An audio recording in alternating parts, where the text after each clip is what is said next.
Welcome to the Zweigletter Podcast, putting architectural, engineering, planning, and environmental consulting advice and guidance in your ear. Zweig Group's team of experts have spent more than 3 decades elevating the industry by helping AEP and environmental consulting firms thrive. And these podcasts deliver invaluable management, industry, client, marketing, and HR advice directly to you, free of charge. The Zweigletter Podcasts, elevating the design industry one episode at a time. Welcome to the Zweigletter Podcast, your go-to source for insights and inspiration from the best minds of the AEC industry. I'm your host, Randy Wilburn, and today we're celebrating the future of design and engineering with some of the industry's brightest up-and-coming professionals.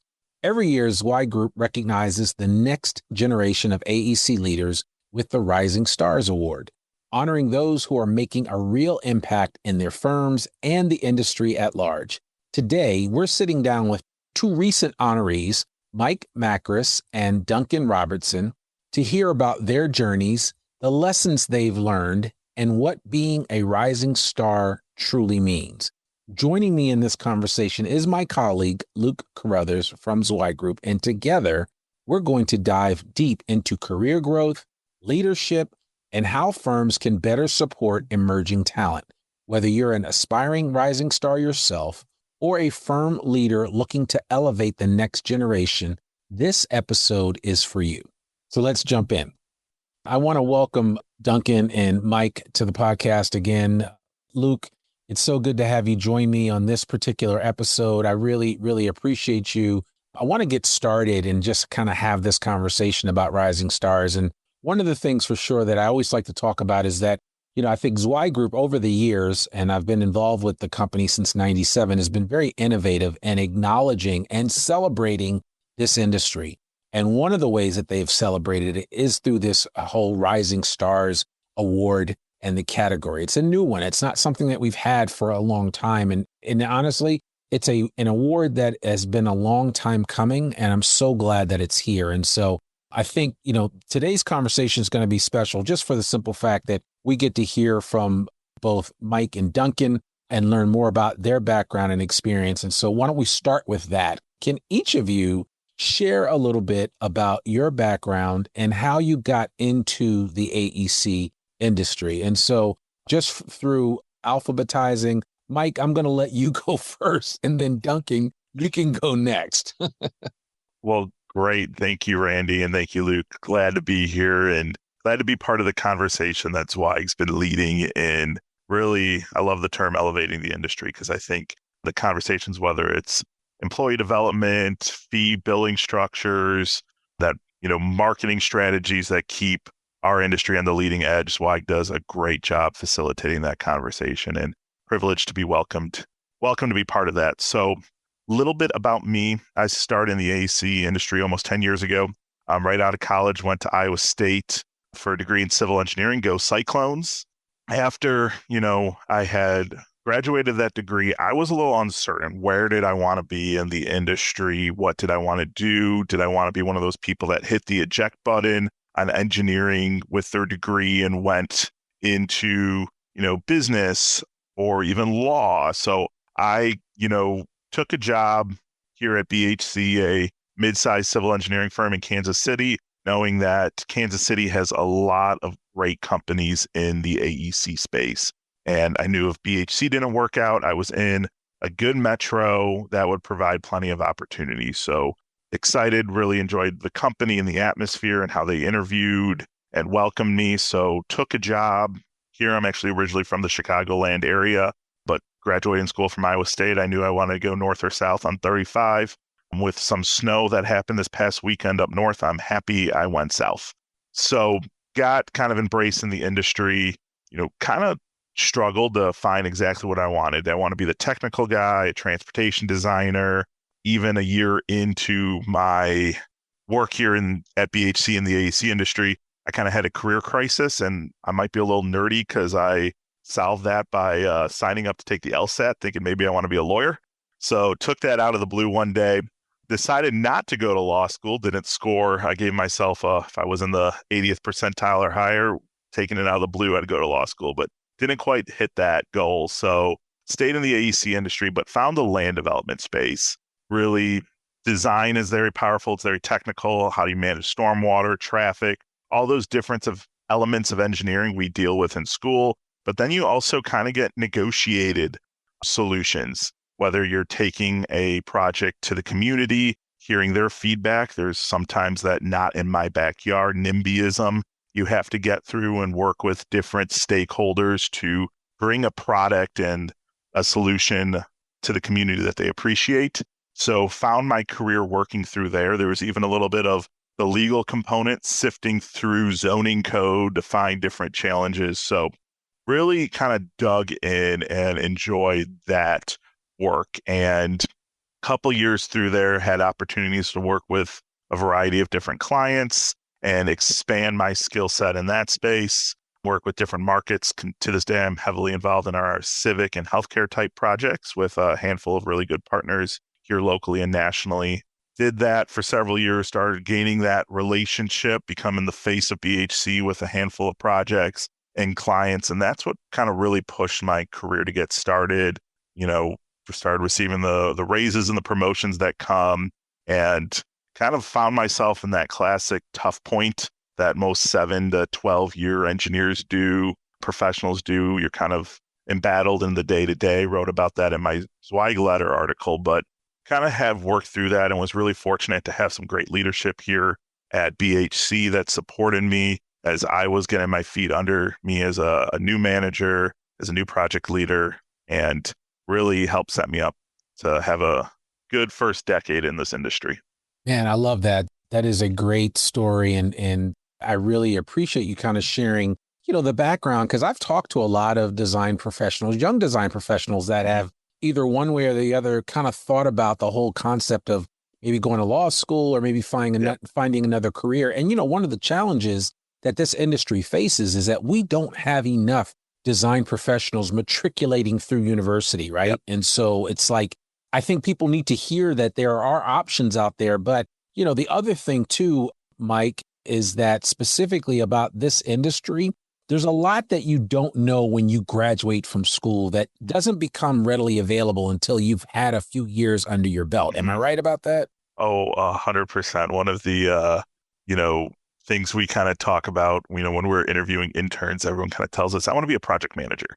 Day one, I want to come out of school and manage projects. And we're like, whoa, time out. Like, let's get your feet underneath you. Let's teach you the fundamentals of our industry, of our business. You learned the engineering principles that have been in place for thousands of years, or at least since we've built the Hoover Dam 100 years ago.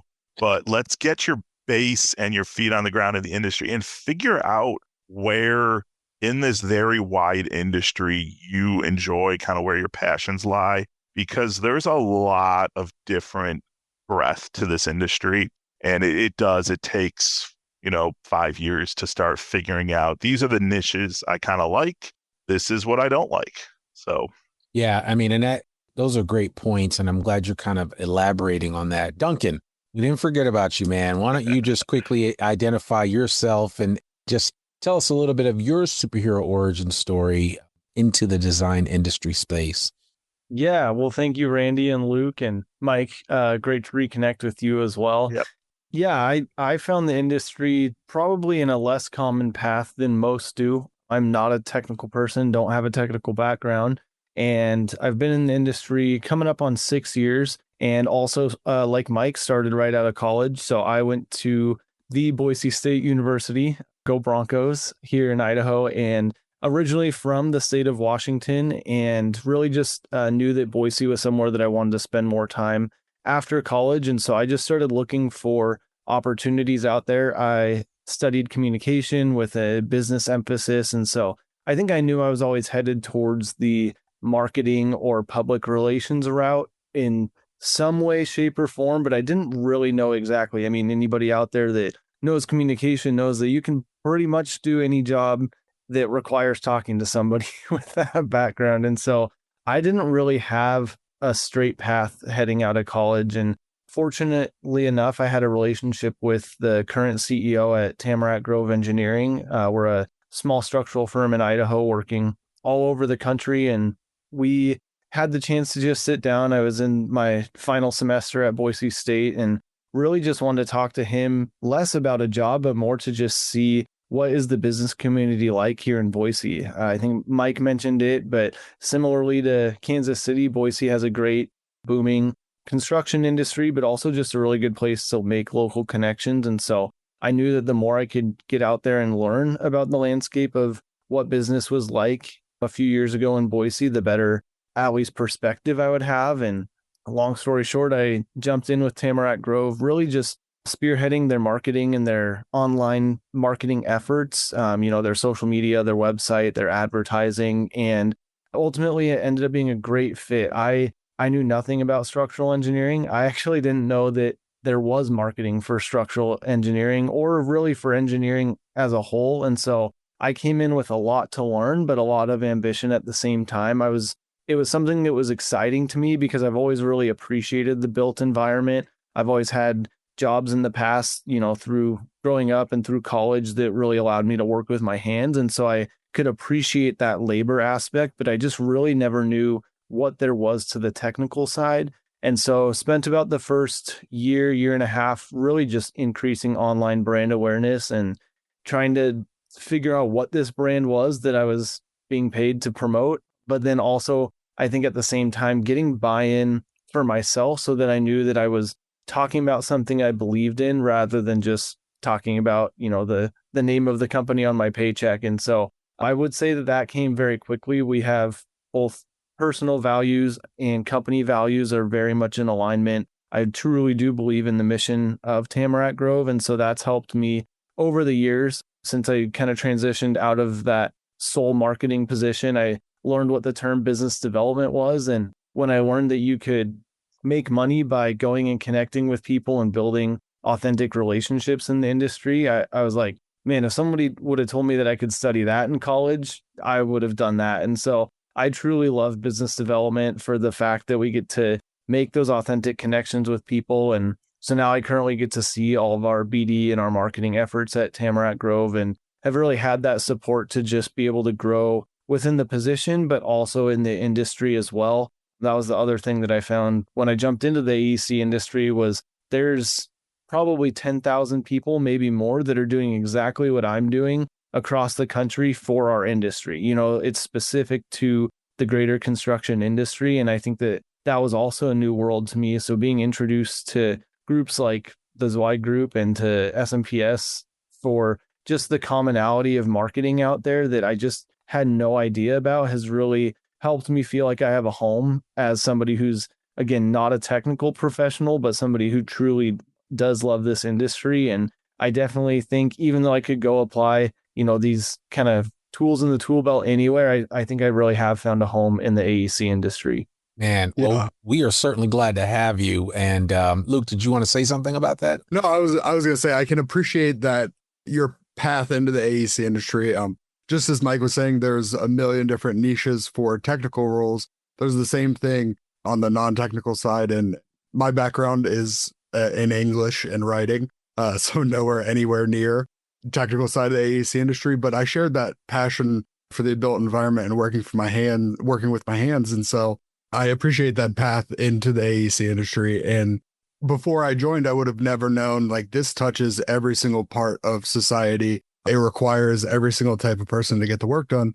And so for me, I really appreciate what you were saying there. And it's just exciting. And I feel like I've made a home in somewhere that 10 years ago, you would have told me that I was a part of AEC. It would have not been part of my mind.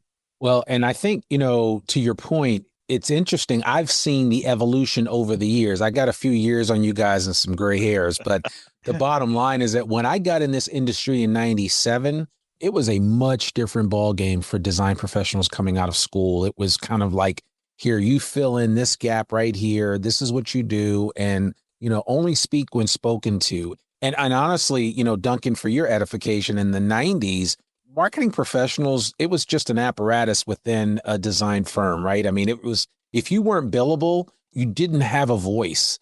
And like, I can imagine the way that the folks at Tamarack Grove treat you. They treat you with kid gloves because you are one of the rainmakers of helping to bring business in. You play a vital role in the success of that organization. And unlike how things used to be in the design industry space, they don't look at you as a marketing professional and say, oh, well, Duncan's not really billable, so he's not as important as, say, somebody like Mike, who has an engineering degree, right? And so there is a difference, a fundamental difference that I think design firms have embraced in terms of looking holistically at the whole organization and just wanting to hire and bring along individuals that can add value across the board, regardless of their professional services background, if they have one.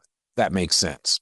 So anyway, I'm just listening to myself here because I mean, it's something that I've always felt strongly about. But so listen, real quickly, I'd like to know what, if anything, and this is for both of you, what, if anything, has being recognized as a rising star? I mean, it's a major accomplishment, right? Can you kind of take us back to when you found out you were nominated, and then what was your initial reaction? Mike, I'll let you go first. I guess, Randy, first I want to kind of comment on, you mentioned the comment about, marketing professionals and others. And that's something, us in our business have been very, thoughtful about enacting. We have to get rid of that thought of people are just overhead. No, they're not. They're critical components to driving this bus forward. And, that is something I think our industry has really embraced well the past few years.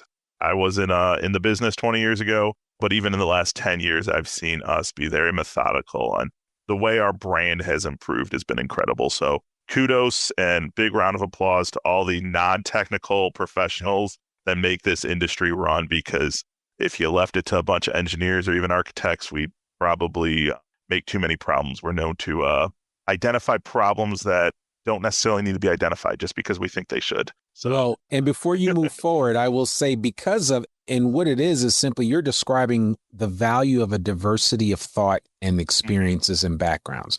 And if you are in a monoculture, you don't have that diversity of thought and that diversity of background and experience, which, really pays off in the long run. So I wanted to add those 2 cents. But yeah, go ahead and tell us how you felt as after you were found out you were recognized as a rising star. Yeah, so beginning of last year, kind of took a promotion in our department to, be a team leader, started managing a handful of staff, and really just taken on a whole level of new experience.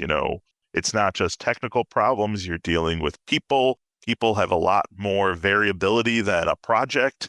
So was kind of in the heat of it, learning to be a manager, a supervisor, manage more projects with clients, and expand my oversight of the company. So really, I'm going to call it an embattled day-to-day view. It just feels like things are bearing in. And then I think it was probably March, right around St. Patrick's Day, same time last year, I got an email from our marketing department, and it said, hey, our firm leadership, Teresa and Kevin, want to nominate you for a Rising Star Award.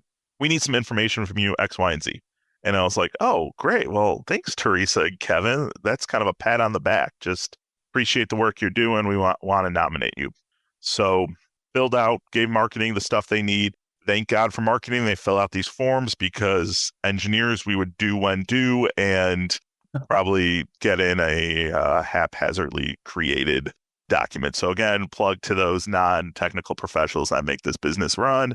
Fast forward 2-3 months. I can't remember when awards come out. Maybe it's May or June. Found out I was selected as a rising star, and our firm leadership usually goes to the Elevate conference every year, and they said we want to take our rising stars there. So I, along with a few others in our company, got to go down along with our founder and a few of our key firm leaders. And you spend 3 days stepping out of the project, stepping out of the day-to-day, and really focusing on what makes this business run, what makes this industry run, where are our points of improvement. And I think that's when, I really felt an award come full circle, because it wasn't a certificate, a ribbon, a pat on the back. It was really, hey, here's, the knowledge and the areas we need to progress in our business, and seeing the vulnerability of our firm leaders and other leaders in the business trying to talk through ways, how do we improve? How do we be better? And that humility you kind of see from people also help me out, being this young, use that word again, embattled mid-career professional that, yeah, it does feel like everything's, a challenge and you're not hitting this perfection or whatever level of attainment you give for yourself. But everybody's facing that. Look left, look right. People might not advertise it, but you got to go and go to a conference where there's some seasoned firm leaders talking about challenges they're facing. And it reiterated that it's not that I don't know things. It's not that I have a lack of knowledge. It's just I have gaps that I need to fill with some more experience. And that's true if you're 10 years into your career, and talking to people, that's why, it's true for people 40 years into their career. Yeah, absolutely. That is well stated for sure. And I would venture to say that when you say mid-career, I don't think I would say quarter career for you because, and I was just speaking to a bunch of folks at an ASCE event recently, American Society of Civil Engineers, for people that don't like acronyms. And I was telling them, I said, design professionals now could literally work 40 to 50 years, right? And you could work well into your 70s. Not saying that you want to, but some people prefer to. And honestly, we're going to probably need more design professionals to work later on in their careers just because we don't have enough of them, right? And so that's one of the reasons why we have, we want to promote rising stars like you and Duncan and others, and just promote people that are early in their career, because you have to play the long game. It's not, it's not like, oh, I'll be done in 20 years. No, you're 20 years, you're just getting started. And on top of that, you'll be learning things in 20 years that will still make a difference. And so I think it's important for people to recognize that. Now, Duncan, why don't you tell us what your thoughts were and experiences when you heard that you were recognized as a rising star? Yeah, I had a little bit different experience than Mike because they actually didn't tell me that I was being nominated. And for a company, surprise. Yeah, we're about 40 people here. And so I feel like, anybody that's worked for a smaller company, you kind of have a pulse on everything that's going on within a company, even if you have multiple offices and whatnot. And so it's honestly pretty hard to get anything past me because I'm either aware or involved of whatever's going on. And so the fact that they ran it by me and got enough information from my team, which was newer at the time, to nominate me and to actually push it all the way through and then not tell me until that award notice that Mike was mentioning, it was even more surprising at that point because it was not only you've been nominated, but that you've actually been named one of the rising stars.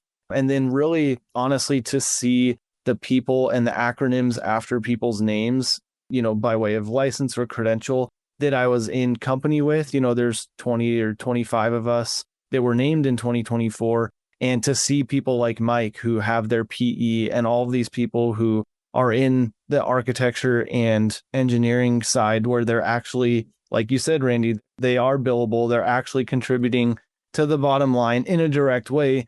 I've had to remind myself over the years where maybe I've hit a slump or really lacked purpose or what I thought was lacking purpose of remembering and reminding myself that I am having that impact. Although it's indirect on the bottom line, it's facilitating those relationships. It's increasing the brand awareness. And so I was thoroughly honored to be named a rising star because I had admired the years before. Like Mike said, we also have gone to the Elevate conference for the last 4 or 5 years. And so I've always admired the people who have gotten up on stage, and I can see the difference they're making in the industry. And not only that, but in a relatively short amount of time, for people being 3 to 10 years in their career and to make such a difference where they were named nationally with this amazing group of people, to then be one of those people. It was not only a cool reminder of kind of the validation for my role and what I've been able to hopefully do positively in the industry, but also to be kind of representing the other marketers and business development professionals that are doing something similar to me and hopefully encouraging them in the next chapter, because I was a one-man team 6 years ago when I started, and it was only at the beginning of 2024 that I even got one additional team members, and I ended up getting 2, which was great. And then all of a sudden having a spot at the table to talk with leadership and to advocate for the marketing and BD of our firm. And so to see that go full circle, to be recognized among the likes of Mike and these other professionals that I look up to and really admire for their contributions to the industry, it was a special feeling. That's awesome. I'm really excited to hear that. And I can only imagine what the feeling must be like. And so again, congratulations. And I really enjoyed meeting both of you at the Elevate conference down in Tampa. Thankfully, we dodged the hurricane, which came a week later, but it was still a phenomenal event. And again, I'm always encouraged when I see youth and when I see the next generation so involved in the design industry and really fired up to be that next group of leaders. And that's what both of you guys are. And you both wear it well. So just, thank you guys both so much for being a part of that. Luke, I'm going to let you take away the next two questions that we have for these guys. Yeah. And just full disclosure, I was very curious about your experience with the nomination process and knowing when you won. I think both of you know that I write the profiles for our Rising Stars winner. I'm also part of the selection process. So the process starts very early for me, and I know who the Rising Stars are. So to hear that experience from your perspective was really cool. And Duncan, something that you said kind of drew me towards a recent article that Mike wrote that came out in the Zweig letter, talking about going from having imposter syndrome to being a rising star, right? And you talked about your experience with imposter syndrome, despite having some early career success. But can you talk about how you overcame that feeling of imposter syndrome and kind of maybe what role this award played in that? Yeah, I would love to. I love that question because I think hopefully people reading quotes about this or listening to this episode would resonate as well. And I'll speak on behalf of Mike because I think he said it as well. But I think our leadership teams in our companies, it seems like we both have cultures that support people and encourage growth and professional development. And I can honestly say I wouldn't be sitting here being named a rising star or even having the experience I've had over the last 6 years without that support from our company. And so I think that they've encouraged me along the way to not be afraid to fail and obviously fail within reason. But I think that there's been plenty of opportunities where maybe we've tried out a campaign, maybe we've gone and done, some client appreciation initiative that maybe didn't have the direct outcome that we wanted, but we still took something from it and we still found the silver lining. And so I say all that because I think I've been supported every step of the way, especially as somebody who's not a technical professional in this industry. And so I think that alone has helped me kind of overcome that imposter syndrome because there's nothing like sitting in a meeting in a room full of people that are actually working on projects and actually the ones, putting their stamp on something or running it through a jurisdiction, and to be the only one or one of few people in the room that doesn't have any of that experience and has no idea what half the acronyms are that they're talking about. It's quite humbling. And so you really have to be honest with yourself and admit what you don't know. And then you also have to have the trust in the leaders around you and other industry mentors to be able to ask them, say, hey, I took notes and my notes during that meeting were all the things that I have no idea what you were saying. And there was a lot of that at the beginning of my experience at Tamarack Grove. But luckily, because there's people who have patience and who were willing to work with me and kind of see me along the way as somebody who was going to advocate for them, who was going to go find more work and relationships for them, they saw the value in that. And so I think overcoming imposter syndrome, it doesn't happen overnight, but I can say that the more time you dedicate and the more excited and passionate you are about this industry, the quicker that you'll overcome that. And so I think it does happen if you give it time and if you ask the right questions to people that you trust. Yeah, and I agree. And I think it goes into a kind of point that things like imposter syndrome might be a structural issue, right? I think everyone naturally feels maybe a little unsure of themselves at times, but if a couple people in your firm are feeling that way, then there is the lack of support around. And I think things like Rising Stars go a long way to alleviating the symptoms of imposter syndrome. But I'm curious, Mike, what your take on it is. You're kind of a success story, right? There's a lot of people that enter the industry, they find something like you had with your taking the LSAT, and they find a good reason to leave and they don't come back. But you're a success story, right? You had that point where you were thinking about leaving and you challenged to leave, but then you ultimately stayed. So can you kind of talk about your experience with that? Yeah, I appreciate that. I sometimes might call it a unsuccessful story because did score high enough on didn't meet my mark on the LSAT that I wanted to leave the industry, but I like your spin on it, Luke. I'm going to start using that one. So yes, a year out of school, is it design that I want to do? Is it because you get hit with all of that? You're right. And I'm going to speak to the acronym comment Duncan makes. I think sometimes our industry likes to use acronyms just to keep people out. And I was doing some federal work early in my career, and the AEC industry likes acronyms. Anything in the federal world, multiply it by 10.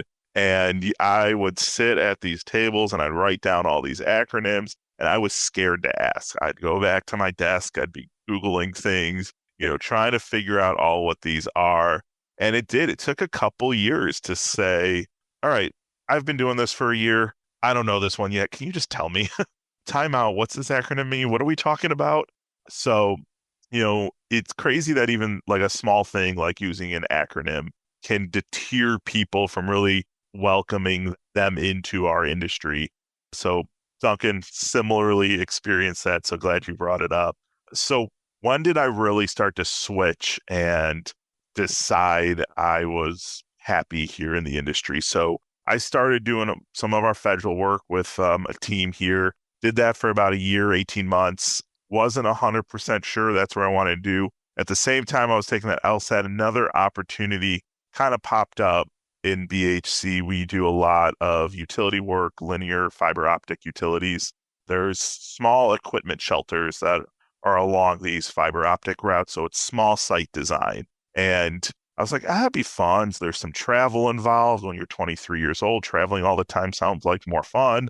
So went and worked with a team doing this, and you were doing right-of-way research, land acquisition. So the design and engineering component was a lot smaller, but there was a lot more coordination with utilities and land acquisition agents and different permitting entities we had to do with this. Bigger clients, more expectations on driving home project management excellence. So kind of got a different experience, different taste of the industry.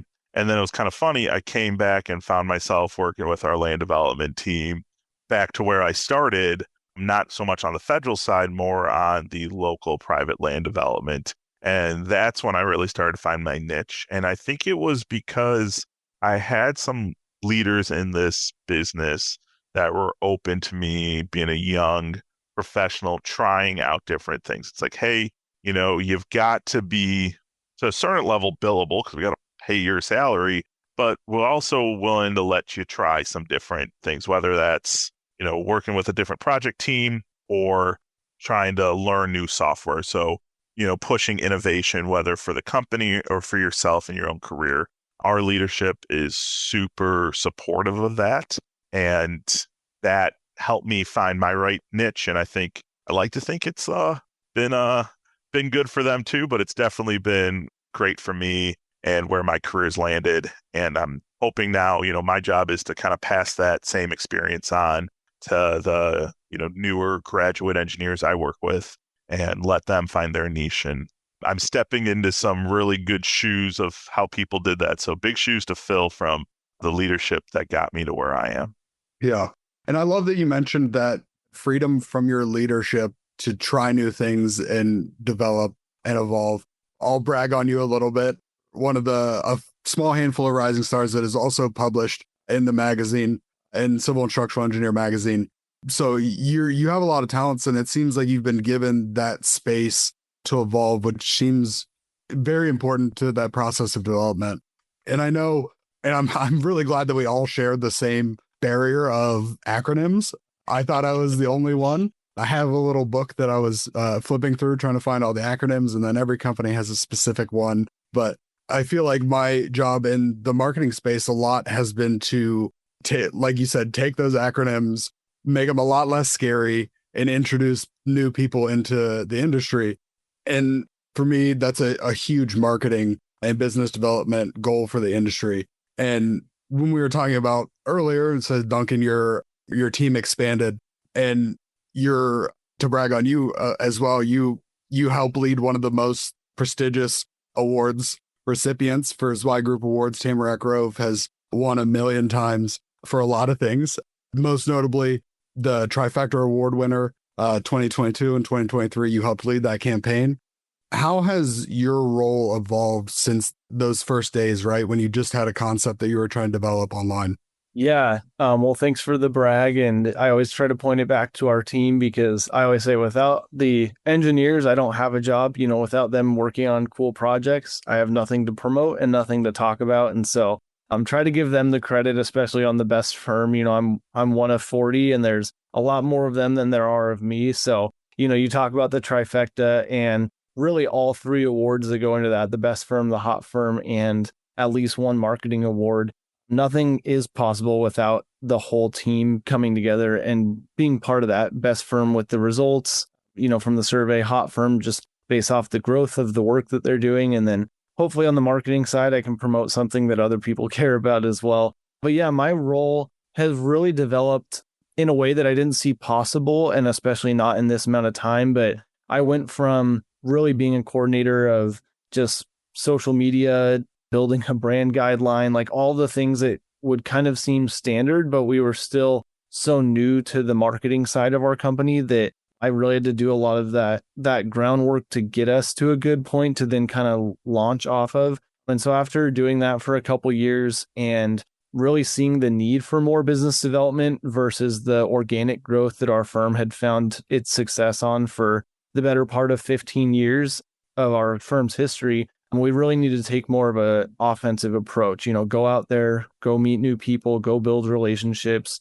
knowing that our playground is kind of North America. We work across Canada and across the US. And so I could go have coffee meetings here in Boise, but I can also hop on Zoom with anybody in any state, and we have the potential to help them out, which I think is what keeps me coming back each day. And so, yeah, it was at the end of 2023 that we implemented kind of a new operating system and structure within our company. And I got offered a seat at the table to be part of the leadership team. And so I get to, along with about 6 or 7 of us, kind of represent each function of our company. And every Monday morning, we start the week by meeting, and we're all around the table and we get to talk about the good, the bad, the ugly. What are we doing that's working, what's not working, and what can we do better? And I think that was a real pivotal part of my career, where knowing that I'm actually making a difference for the whole company and not just specific to the marketing or the BD efforts that we're doing, but knowing that I could really drive that growth that we were seeking, part of our 10-year vision, in alignment with our revamped mission, in alignment with the values that we have and that we, hire everybody according to. It's like, how can I help facilitate that? And so it's been cool to see that come over the last year and a half or so. And then to also be named a rising star within there was kind of a cherry on top to really validate that work that I had been able to put in, but also the voice that I had been given at the table. And then, like Mike said, now we're tasked with passing that on to the next generation. I think that is what excites me going forward. Man, you guys are killing it. That's for sure. And I'm just listening. I would imagine that when the firm leadership listens to this episode, they're going to be beaming with pride at the way that you guys are representing not just yourselves, but representing the brand and representing this industry. I will say this, and I have a quick question I want to ask for both of you, and you can just give one. I mean, I know there's a lot of, we could go down many paths with this particular question, but what are some things, or one thing specifically, that a company leader can do to better support emerging talent like yourselves beyond just an award like the Rising Stars Award? And Mike, I'll let you go first and answer that question. Just give me like one thing that you think a company leader can do to better support emerging talent within their organization. I think it's, build that authentic mentorship relationship. So, and I say that because there's a great thing, a leader could say, yeah, I mentor our firm's young professionals, but really do it, spend time with them, break, down the barriers, because we're all scared to talk to the company president when we're 22 years old. Whether it's a 20-person firm or 1,000-person firm, they're scary, so you have to break through that level of intimidation. We're just people. I'm 30 years ahead of you in my career. Let me help you out. And I think, fundamentally, that's the number one thing business leaders can do, whether they're an engineer or not an engineer, but help that young talent navigate the industry. Because like we've kind of kept coming back to, there's a lot of things that are scary about our industry, but there's way more that's exciting. And sometimes you have to go through that first couple years and get through the scary to find the exciting. And a mentor that can help you navigate that is, I think, paramount. Yeah, I love that. And I always tell people that mentoring and mentorship is a two-way street, right? A lot of times a good mentor gets as much out of the interaction and relationship with their mentee as the mentee does. So keep that in mind. And certainly there's always benefit to making time out of your schedule to continue to cultivate and help grow that next generation of leadership within your organization. Duncan, what's your one thing?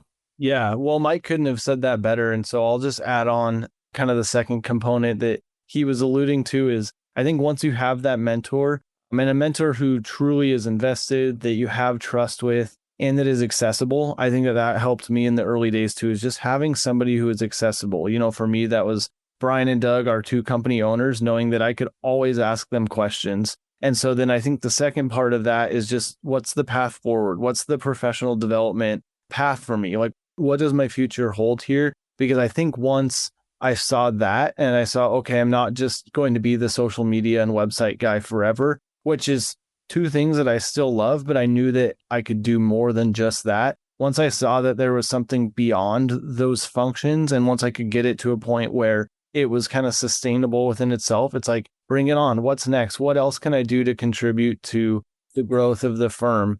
And so I love that Mike said the mentorship. I think if you have somebody who that you can trust, is accessible and available for you, and that they can provide that, where do I go from here? I think that that's so valuable. Yeah, no, that's perfect. Well, you want to say something, Mike? I was going to add something to that, I'm happy you brought up mentorship too, because I think the best mentors are also the best advocates. Going to hit a topic that we kind of consider taboo in our industry for the longest time, but the newest generation doesn't, and that's talking about pay and asking for a raise. And one of the things, and this doesn't just apply to a raise, I always give people feedback. Know that if you ask for a raise or a promotion, there is a conversation about you and your performance in a room you're not invited to. So, have mentors that are also advocates, because those are the people, whether it's a raise, whether it's, going to the Elevate conference and the firm spending a couple $1,000s for you to be there, whether it's taking on a challenging project, when you're only 5 to 7 years into your career, there's somebody there that needs to advocate for you. And I think that those mentors often become the best advocates because they've got that authentic relationship and they tend to know that person well and be well positioned to advocate for them. So, mentor and advocate. Yeah. Before we land this plane, I do have one other question that I want to ask you both. And it's simply this. I think some of the young professionals listening to this, potentially people that are peers of yours, they may think about like mistakes or roadblocks that they typically encounter in this space. What are some common mistakes or roadblocks that young professionals in the AEC space encounter? And if you dealt with any of them, how did you navigate them in your own careers? And you don't have to list a whole bunch of mistakes or roadblocks, but Mike, you can maybe give one example or speak to one thing that you struggled with. And then Duncan, you can speak to one thing that you struggle with. If they're both the same, that's fine. But I think in sharing, I always say sharing is caring, but in sharing some of these roadblocks or struggles that you encounter, it will help free up somebody else that may be going through the same thing silently. And as we say, suffering in silence. And I think it would be helpful. Yeah, I guess I'll start off with this. I'm a design professional. I'm a site design guy, land development guy. You expect the standard of care in our industry to be perfect drawings. When you enter it, it's not.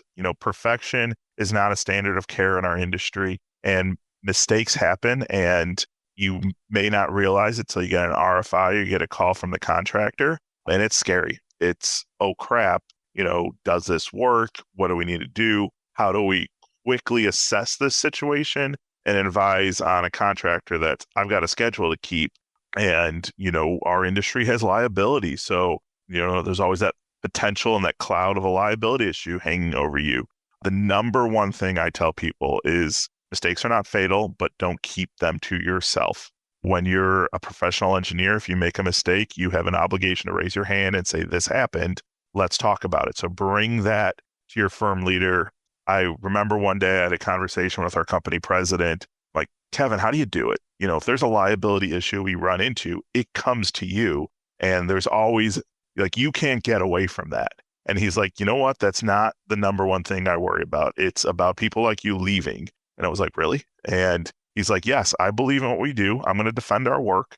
But having good talent that looks out for the company, looks out for the project is tenfold the stressor to me than liability. Of course, liability's there. So hearing that was really that moment for me of, okay, yes, we make mistakes, but we know how to clean them up. And I'm only 10 years in my career. I lean on the 20, 30, 40-year professionals when that stuff comes up because they've been around the block a few more times and they've seen more, and that's experience is invaluable. So I think that's my advice is mistakes happen. They can be scary, but raise your hand and go to those mentors, go to those firm leaders with the experience because they're going to help you navigate it. I love that. Duncan, what's yours?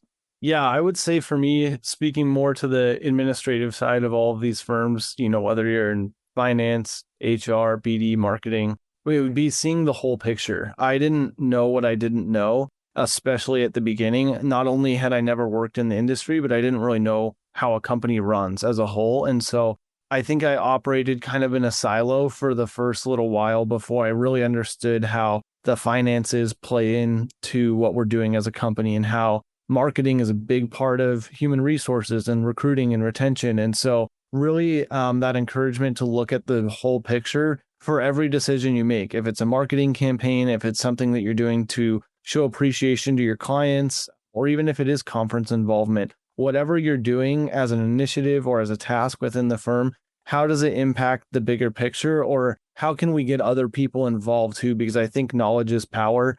Like you said, Randy, I think it's so important when minds can come together. And so go talk to the technical people if you're not one. Go talk to HR and see how you can help with a recruiting campaign. And I think we're all better when we can see the whole picture. So that would be my encouragement from experience of not seeing kind of what it takes to run the company, and then being on the other side now and really seeing how that cohesion can foster the success. Yeah. I mean, you guys are like preaching to the choir right now. I mean, there's so much that you shared. I mean, specifically, Mike, to elaborate on what you just shared, it's to the point, and I know like Chad Kleinens and Mark Zweig and so many other folks have said it over and over again. If you take care of your people will take care of the client, right? And so what you described, Mike, is a perfect example of that. And Duncan, you were so right about just the whole thing of going around and learning the whole industry and not feeling like, because sometimes I think when individuals, even those that are graduating from college and let's say they already have an engineering degree, doesn't mean they know everything about the industry. And so sometimes, gaining insight and an understanding of an industry is like emptying the ocean with a teaspoon. It seems like you will never be able to get there. And I remember Mark Zweig telling me right when I started at Zweig White, what was at the time Zweig White and Associates, he said, listen, it's going to take you 2 to 3 years to really learn this industry, the vernacular, the language, just the nuance of what the design industry represents. But I remember him telling me very distinctly, but I've never worked in an industry like this, and I will never leave this industry. And 46 years later, he's still in this space operating at a high level. And so, I mean, that speaks volumes for what this industry is like. And so to echo both of your sentiments, I would encourage any young person, any young design professional listening to this is just take your time. You're going to make some mistakes and just embrace each moment that you come to and use it as a learning tool to continue to get better. And certainly if you're not in a shop, right? And I'm using shop just to describe any type of design firm that's really edifying you and helping you to grow. And if you're not experiencing a lot of the same things that Mike is describing and that Duncan are describing, you may be in the wrong place. And I'm not telling you to leave your firm, but trust me when I say this, every design firm out there is always looking for opportunistic hires, people that they can bring into the fold because there's just so much work out there. And so I really want to encourage you, don't say, oh, well, one day it will get better. find a better shop to be in where you can really grow as an individual as well as a teammate, because it will pay off in the long run. And you'll get to start experiencing some of the things just like what Mike and Duncan have discussed and talked about over this past hour. One thing I want to add to that, Randy, because I love that you said that, is don't be afraid to expand your circle of mentors. Sometimes we get into the industry and your mentor becomes your supervisor, or somebody that they may be 3 or 4 or 5 years older than you. You may not follow the same career path as your supervisor and that first mentor you meet in the industry. Not saying they're a bad mentor, but start finding those new mentors. I know when I'm now, supervising staff, managing projects, submitting proposals, interviewing for work, I'm leaning on mentorship, not from those original mentors that were heavily technical and helped me develop that skill set. I'm leaning on the Duncans. I'm leaning on our HR directors and team of our company and world, because they're the ones that are giving me some good feedback from a totally different perspective. And as you evolve in your career, you got to find new mentors that help you expand your perspective and not get caught in some echo chamber. Yeah, absolutely. Well said. Listen, you guys have been supremely patient with us, and we really, both Luke and I, really appreciate the opportunity to sit down with both of you amazing gentlemen today. Where can people connect with you or follow your work if they want to reach out? And Duncan, I'll let you go first this time. Yeah, as the marketing guy, hopefully can point you guys in the right direction. But connect with me personally, Duncan H. Robertson on LinkedIn. Would love to connect. And like Mike just said, I love connecting with people and actually having those conversations. So if I can be a mentor or point you to one, I love being a connector of people too. That's a personal passion that I have. And then to follow along with our company, we're Tamarack Grove Engineering. We're headquartered in Boise, Idaho, and we're on LinkedIn, Instagram, and Facebook. So would love a follow, would love some interaction with our content. And if you are one of those people that is looking for a change, or maybe know somebody who is, like Randy said, we truly want what's best for people. And so would happy to have those conversations too, if you fit that mold. Yeah. How about you, Mike? Great. Thanks for having Duncan go first, because he prepped the message for me. So name is Mike Makris. I go by Mike, but if you look me up on LinkedIn, I'm Michael Makris, Makris. So give me a follow, send me a message. That's a, business channel that I routinely monitor, and will absolutely get back to you. The other place is BHC Engineering and Surveying. We go by BHC, but our website is as an igloo, bhc.com. Check us out. We're BHC, Instagram, Facebook, and LinkedIn as well. Great places to connect. We've got a superb marketing team that puts some great content out there. So interact with myself or our business. Happy to have conversations with anyone looking to grow in this industry. It's a great place to be.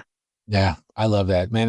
That's really great. I appreciate you guys doing that. And we'll, just in case somebody is listening to this, you're out running, you're walking the dog, you're washing dishes, you're driving. Okay. Don't worry about it. I will put all of this information in the show notes. We'll make sure that you have a means and a way to get in contact with both Mike and Duncan, and of course, Luke, as well as myself. So all that information will be in the show notes at zweigroup.com. Just click on the podcast section and you'll find all that information right there for you.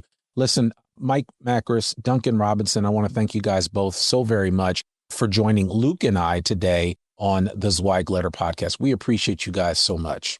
Thank you. Appreciate all you guys. Absolutely. Thank you. Absolutely. Well, listen, I want to share a commercial for everyone listening. Okay. If you listen to this and you're like, man, I want to get involved with the Rising Stars Award program. I've got a Rising Star in my office. I want you to listen to this. Every firm has them. Those bright, ambitious young professionals who are shaping the future of the design industry. It's time to give them the recognition they deserve. Zweig Group's Rising Star Award celebrates the next generation of leaders, those pushing boundaries, driving innovation, and making an impact. Know someone who fits the bill? Nominate them today, and let's shine a spotlight on the best and brightest in the industry. Visit zweiggroup.com and just search for Rising Stars Award, and you could submit your nomination. But hurry, the deadline is actually coming up fast. As at the time of us recording this particular podcast episode. But even if it's after the fact, just bookmark that page and come around next year, right after the beginning of the year, and you could nominate someone at that point in time. It's definitely time for you to start recognizing, celebrate, elevate, and nominate your rising stars today. Listen, we appreciate everybody taking time out to join us on this Zweig Letter podcast. We really appreciate the time and effort that you put into listening to this, to sharing it with friends. Remember, we can be found on every major podcasting platform, including YouTube. And of course, if you get the chance and this podcast really, really speaks to you, we would appreciate you rating and reviewing us on Apple Podcasts. I'm your host, Randy Wilburn. I'm also here with my colleague, Luke Carruthers. We really appreciate you guys listening to this episode. We will be back soon with another new episode of the Zweig Letter Podcast. See you soon. Peace. Thanks for tuning in to the Zweig Letter Podcast. We hope that you can be part of elevating the industry and that you can apply our advice and information to your daily professional life. For a free digital subscription to the Zweig Letter, please visit thezweigletter.com/subscribe to gain more wisdom and inspiration, in addition to information about leadership, finance, HR, and marketing your firm. Subscribe today.